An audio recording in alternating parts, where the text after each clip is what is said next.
everyone. Welcome to episode 12. We're at a dozen episodes.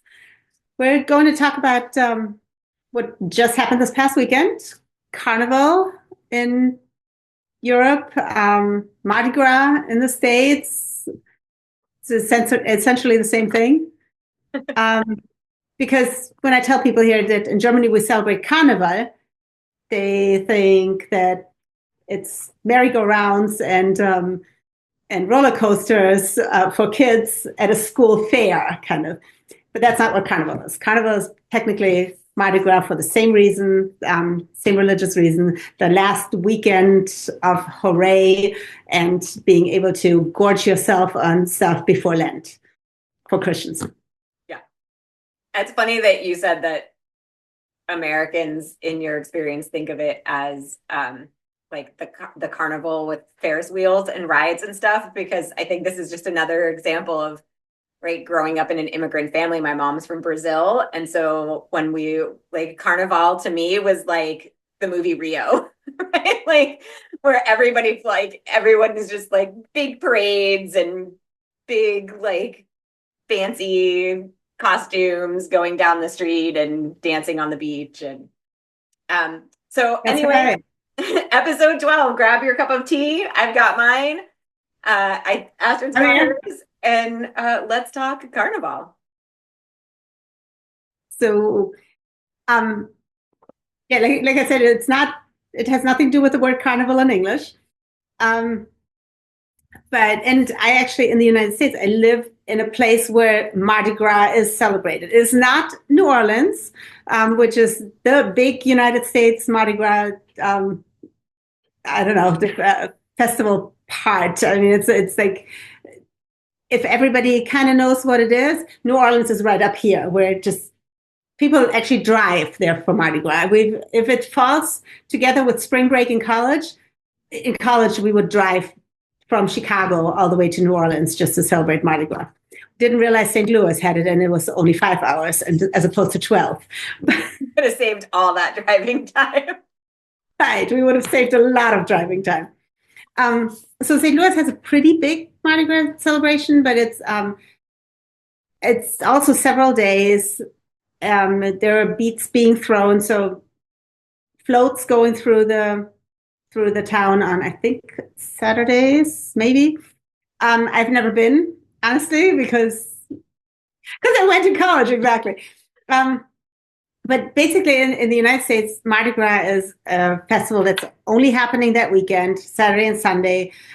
We do have a dog parade, too, where people dress up their dogs and parade them through the city. And again, beats are being thrown to the kids and candy as well, not nearly as much as in Germany, because this is the carnival I grew up with in Germany. From Thursdays through Tuesdays before Ash Wednesday. It's just one big celebration. I mean, basically, Tuesday, you're trying to sober up from being drunk from Thursday through Monday. The biggest days are Thursday and then Sunday and Monday. So Friday, Saturday, still a little bit of a party, but it's more maybe private parties where you have a costume parties. So my birthday often fell with Carnival. So I often had a birthday party as a kid where everybody came dressed in a costume. Because kids dress up. So it's a little bit like Halloween where kids dress up and they get candy, but they have to stand sometimes in the freezing cold or the snow outside. So, again, like Halloween, you put like on your Halloween, depending on where you live. Well, exactly. Like in New York, I'm sure your mother made you wear your costume over your winter coat over your costume anyway, a la Seinfeld, right? Yeah. Didn't he had a skit like that? Like, He did, it yeah. doesn't matter because my mother's going to make me wear my winter coat over my costume anyway. But so that you put on a costume, you put on your makeup, and you go outside and you watch the parade. And from the floats, people throw candy or oftentimes even like soccer balls. Frisbees are super popular. I mean, you bring a big bag and you can get a ton of toys and cool stuff. So yes, kids love it. Adults love it because they get to drink. And The floats are, unlike at Mardi Gras that I've seen here, they are much more cynical and sarcastic and generally politically motivated. And if you YouTube this year's carnival, especially if you're in the United States, you may or may not be pleased. But yeah, we have no qualms about the kids seeing those. Again, cultural difference. That's what culture clash parenting is all about, right? Our kids grow up in a different culture and they may or may not go, why would you do that? To us, it's completely normal. And I don't think the kids actually see it, honestly. I think the floats are more for the adults, especially the political ones, where the adults can then, one, they have something to talk about or something to fight about, but, or to get drunk over, depending on what it is. But the kids, they care about the candy. I don't remember as a kid going, oh, well, I totally understand that because I watched the news yesterday. No. Yeah. So, or like even remembering which float sent like through. You just remember. I'm thinking here, not so much carnival parades, but like when the Tour de France comes by and like you have the big caravan and they're throwing things. Like the kids never remember which truck threw what thing to them. They just remember the things that they got, right? Like you said, right. like the bag that they filled. So I have a question. One, is the dog walk called like Mardi Gras or something? Like, do they make some like fun little play? Because I feel like that's really American too. Like, what kind of fun word can we come up with? No, I think it's just called the dog parade. The dog parade. Yeah, because it's sponsored by Purina, so it's the Okay. Purina Dog Parade. So, I love that you started by sharing too that like there it has its roots in religion, right? Because Yeah. I don't know if you can hear this, but it's Wednesday as we're recording this, and the church behind our house is ringing the bells because it's mass right now for I assume for Ash Wednesday. The bells You're are assuming correctly, I'm sure. um, and well, it's also sunset and it's Ramadan, so but I know that's the church, not the mosque. So yes, so I think they're calling people to mass for Ash Wednesday, but Mardi Gras is that, right? It means in French Fat Tuesday. So it's the day where you are allowed to get as eat as much and drink as much and complete debauchery before you go into Lent, like you said. You And gorge yourself. you Come on, gorge Guam. yourself. Like fat. It's okay to get fat because you're gonna go into Lent and like imposed diets. Um, and it's interesting because and you spoke to this too when we were talking about this before we hit record. I was in Paris yesterday, and on the way up there I was like, oh my gosh, it's Mardi Gras. Like we were going to a concert, and so I was like, okay, like we just need to be extra conscientious when we leave the concert about the streets and the metro going back to our hotel. Like they could be full of drunk people who have just left the bars for Mardi Gras. And I've lived here long enough, I should probably know this. It like nothing happens on Tuesday. Like it really, like there was nothing. It was just a normal Tuesday. Because like you said, like the celebrations tend to be on the weekends. Because even though it's school holiday here, like the parents are still working. And even today when we were walking around Paris, uh, just like walking past the business districts and everybody's in their business suits and just kind of doing their work thing. So it is really interesting. And here too, like in Bordeaux, the big Mardi Gras or Carnival parade is this weekend, and they do a big thing. And here, they have Monsieur le Carnaval and Madame le Carnaval, and it's like it's kind of like Burning Man. So they have these big like paper mache, like ginormous statues, and at the end of the parade, everybody just like sort of yells at the carnival man and woman, like all the things that they hate. And like it's part of that sort of like casting your sins and stones at the carnival people, and then they light them on fire and they just burn. Wow. And part of it is like releasing, like I've heard both. I've heard people who who yell like the things that they want to release from themselves. So they use it as like a purification, self-purification. And then other people who are just like angry and mad and they're like, these are all the things that I want to change. And so it's not personal, it's about like the system um and I wonder if historically it was about the church. I don't know. But when our kids used to celebrate Carnival at school, they always had Monsieur le Carnaval and Madame le Carnaval, and they usually had the oldest kids. So they would have like a big um, party for the parents and everything, and the kids, the oldest grade, would get to like yell all of the things that and then they didn't light it on fire at the school, but they would kind of Oh, bash him like a piñata. Um, and so yeah, so it's just kind of like you said, it's like and there'd be candy inside, and so they would like then all run and get their candy. So it really was about the celebration and the fun and the debauchery before Lent. at Tuesday. Um, that's interesting that one, your kids got off school. Well, The they East didn't get Coast. off school, like, I mean, they always had a carnival at school, but Okay.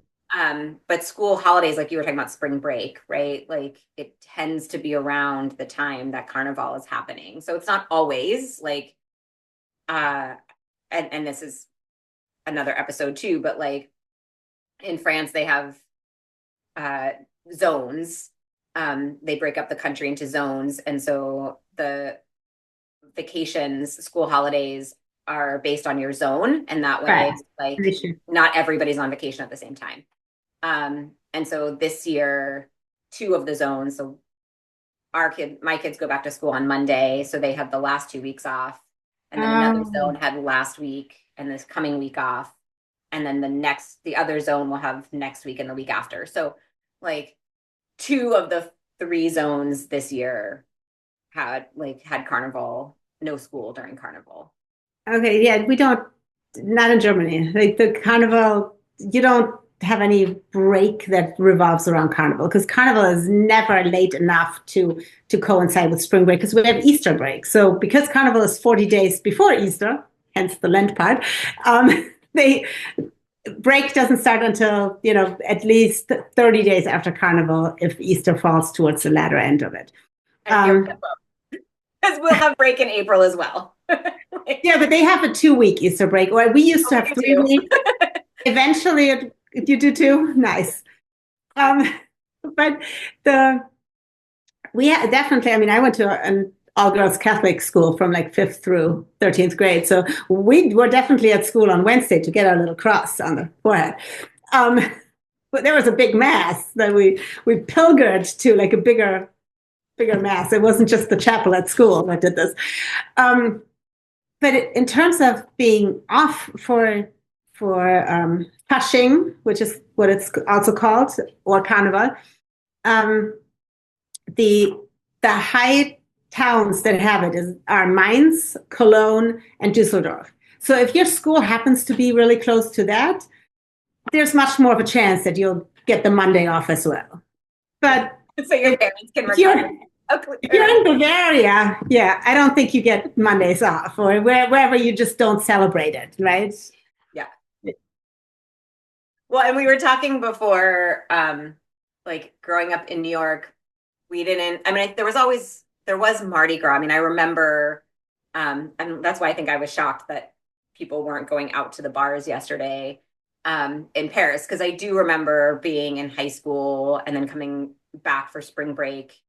Um, like if Mardi Gras was happening when I was back home, like the bars were always having a big thing on Mardi Gras on the Tuesday in New York. Um, but we were talking about how, like, growing up in a Jewish family, we have Purim, which is a historical event that happened, and but as part of the story, um, and I don't really want to go into the whole story what Purim is, but as part of the story, there was a big party that was had, and there are these characters. Um, historical figures. And so now Purim is celebrated by retelling the story. And it's a big party, and you get dressed up as the characters from the story, and the kids get candy and their special cookies called Hamantaschen that were in the shape of the hat of the evil villain of the story, whose name was Haman. And you yell when his name is said when the story is retold.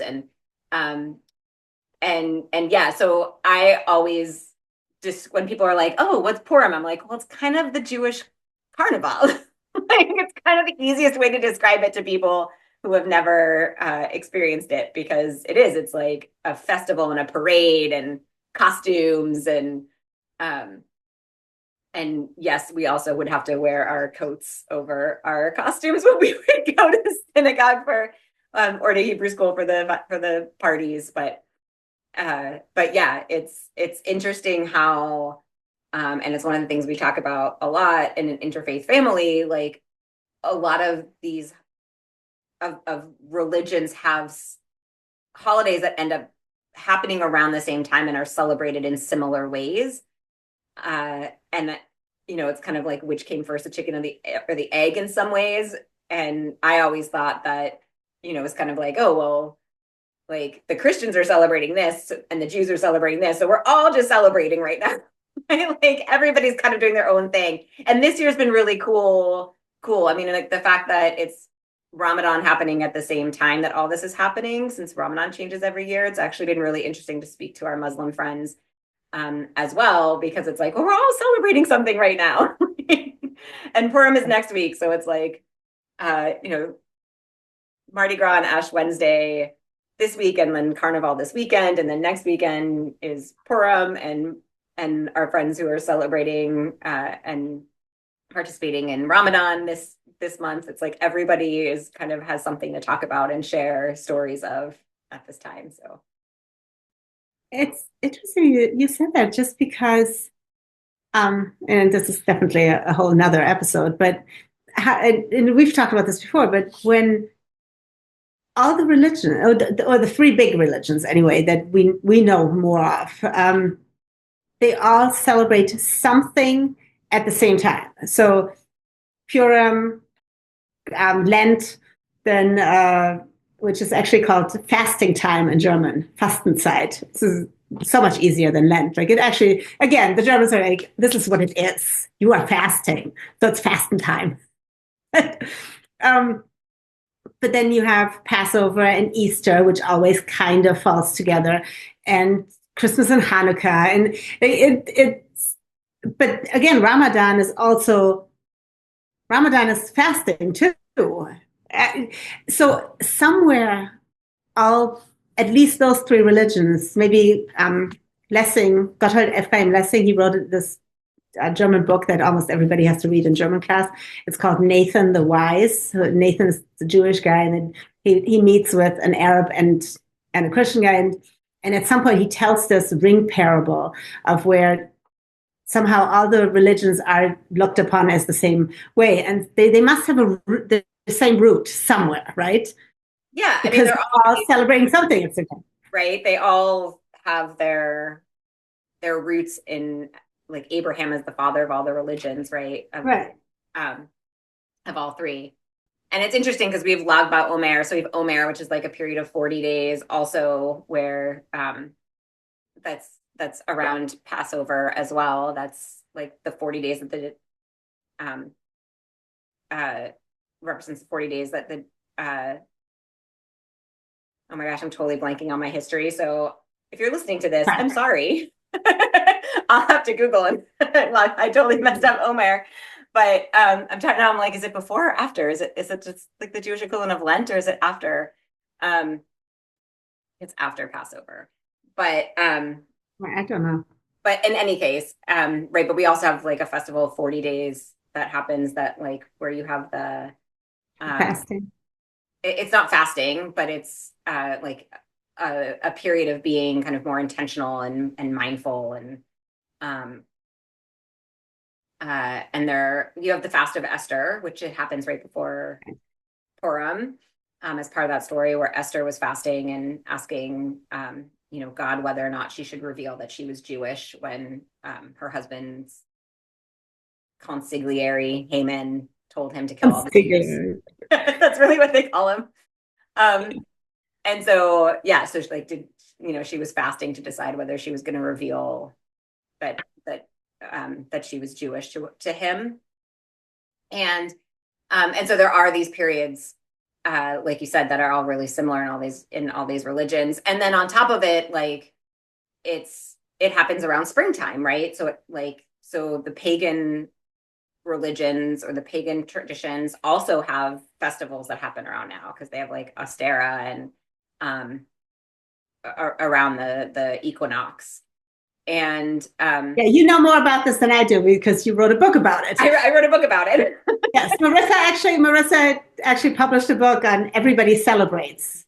Yeah. And all the different religious celebrations. So yeah, check it out. There's not all of them. There's only like 50. No, you did 50, but you did a lot of research for it, and it's a great book. So that's why I'm like, how can I not remember Lag BaOmer? But yeah, but yeah, there is, right? I mean, that was the whole point of the book, was that like all of these different practices, all of these different traditions, all of these different cultures, all these different religions at the end of the day kind of have these themes that we celebrate throughout the year. And spring is a time of rebirth. And so there's a lot of festivals are around that concept of rebirth. So yeah. Getting back to the Hamantaschen, you said it was in the Carnival and Hamantaschen and food, because if you've been following us long enough, we can't go to an episode without talking about the food part. No, we're into food. But you said the Hamantaschen were in the shape of the triangular hat that Haman wore. I'm not sure why they did the hat of the villain. Couldn't they find a good guy whose hat they could emulate? You like eat it and destroy it, and you're like, and you eat as fast and as many as you can. So, but anyway, it's a sweet dish. It's jelly. The dough gets folded over in a triangular way, and there's jelly in the middle.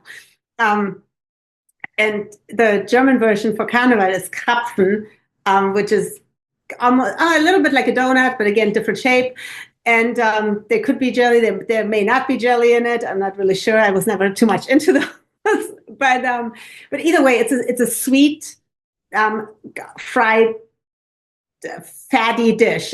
Again, goes with the name, Fat Tuesday or Mardi Gras or whatever the German one is. Why am I blanking on that? I think they just call it like Falsche Dienstag, because Rosenmontag, like Rose Monday, that's the big one. Rose Monday. So there's Rose Monday and then Fat Tuesday, and because I've never heard of Rose Monday outside of you sharing right now, right? Like not even here. But so I don't know if it's a German thing. So that's really interesting because I've just heard of Mardi Gras and then Ash Wednesday. So those are the only two that are on our calendar as well. That comes from Mardi Gras and Ash Wednesday. Yeah, I don't think Mardi Gras is even on a German calendar. I might need to go check, but yeah, I think Ash Wednesday is the only one. Thursday before, when the celebrations start, that one is a little interesting. So I'll just take a minute. That's when it's Alte Weiber, which literally is like old wives or old women. But that's like a day where the women all go celebrate. I'm sure it started way back when the men had to go on the field and the women were home. So they started the celebration off with that. But it ended up being where even in an office setting or at school, male colleagues or male teachers wear a tie. They usually wear an old one. I remember my father had multiple just old cheap ties that if they weren't worn anymore or good enough to wear to a business meeting, my mother would put them aside for Altweiber. Because at work, then all the women carry around scissors and they cut off a piece of the tie because it's the day for women. So it's a little bit like the phallic symbol being cut off, but there's definitely some to that. There's the woohoo, we can do whatever we want one day a year. Yeah, okay, minus Mother's Day maybe. But and it's right around now, like International Women's Day, which is right? right around the same time, right? Like Right right around the now is same time. International Women's Week. It's so funny. Yeah, I But mean, it's so interesting. I'm like, I think I'm trying to remember. I feel like there's something about, well, obviously when people die in Judaism, you rip clothes. But I feel like I wonder if there's some connection.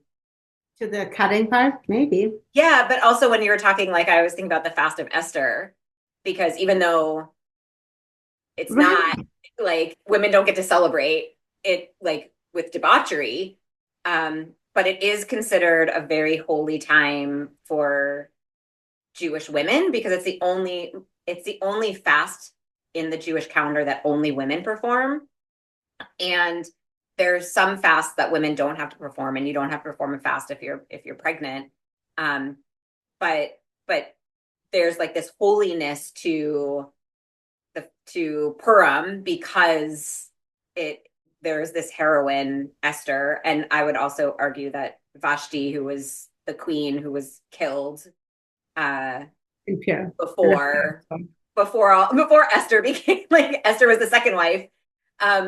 But yeah, like it is this sort of very powerful feminine or holiday that celebrates the feminine um, in the Jewish year. So it's really interesting. And I just Googled it and Omer's after Passover. So I'm like, so we can talk about that in another episode. It was like, this is bothering me. Yeah, as Passover and Easter is coming up, Yeah. we're going to get to it. We're also going to talk about food in that episode. So if you're curious as to what people eat for Easter and Passover, just, about 2 episodes down the road, just tune back in. So I love this because going back, we all like ending with the food. It it speaks to because of this debauchery part, right? Because like the fact that it is like the fat, the candy, the like cookies, the donuts, right? It really is about um Fattening up.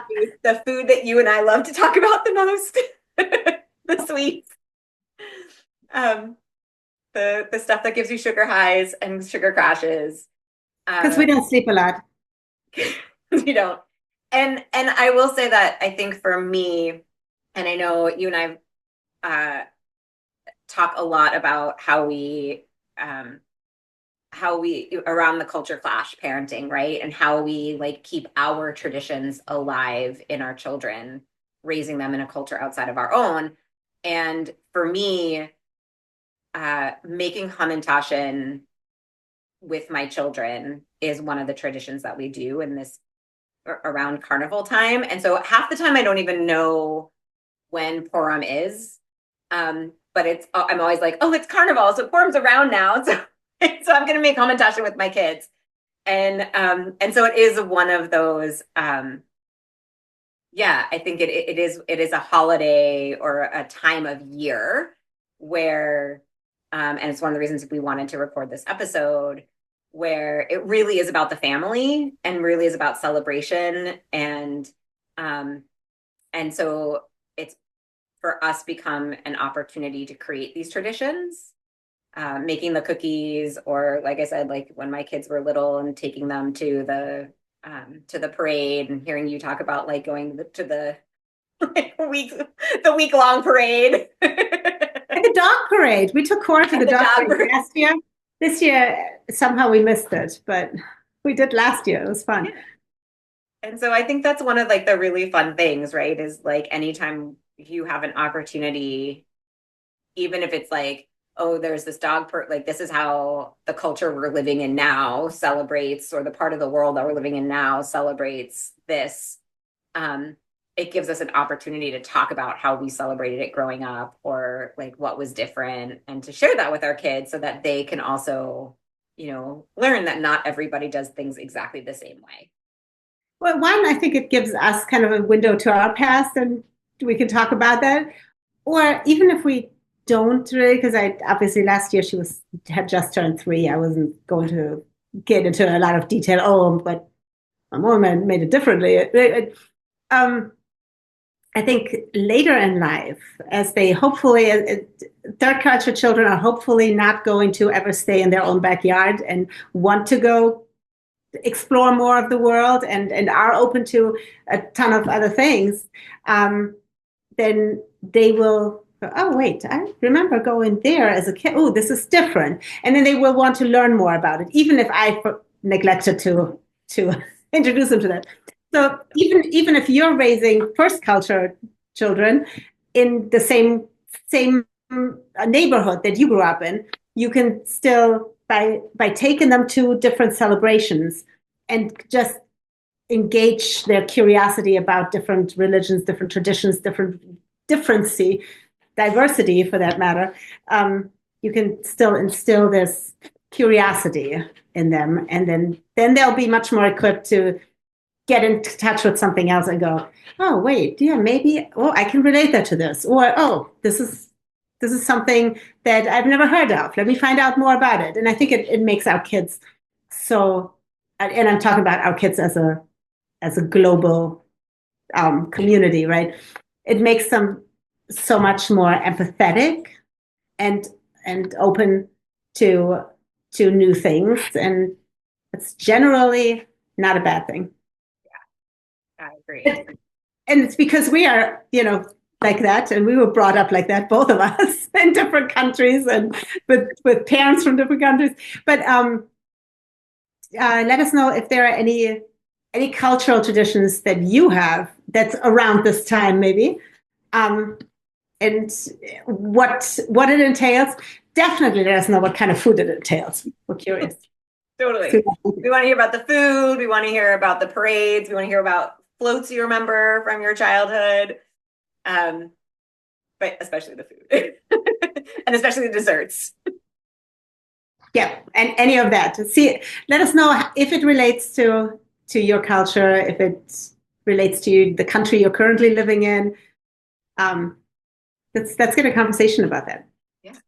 And I would love to hear too, like, have you ever been to carnival or carnival celebrations in a place other than your own? Because like I love hearing that, like, that you would drive down to New Orleans and have that experience with Mardi Gras. And I never got to go to Brazil during Carnival because it's always like the most expensive time to fly there. And usually what happened when it wasn't, we didn't have a school holiday break, but it was awesome to like see the pictures from my cousins and hear them talk about it, and to hear my mom's stories about Carnival from when she was a kid. And my brother got to go a couple of years ago. And so, yeah. But I got to enjoy it here. Now I want to go to Germany. Next year, we're going to have to go to Germany. We'll have to meet in Germany next year. Because yeah. And where I grew up is exactly between Düsseldorf and Cologne. So we can do Düsseldorf on Sunday and Cologne on Monday. It's a date. Who's joining us? Let us know if you want to come join us. Yeah. And also, here's one more favor we have to ask of you. So we started off doing this as just a podcast, and then we started putting it on YouTube too. We'd love to know what you guys prefer. If you have a preference, if you have a suggestion on what we could do differently, if you can email us at cultureclashparenting@gmail.com, or we're also on Instagram and, obviously YouTube, your podcast. But get in touch with us and let us know, because we want to learn. This is only our 12th episode. Before we were like, oh, this is already our 12th episode. But yeah. Yeah. I feel like we're still toddlers. We're still in the toddler phase. Yes, teach us. Yes, teach us. And we, like we said, want to hear your stories. And if there are any topics you want us to share as well, we're always making lists and looking for ideas for new topics to share. Click like and subscribe, and we look forward to seeing you on the next episode. Yeah, can't wait to see you again. Bye.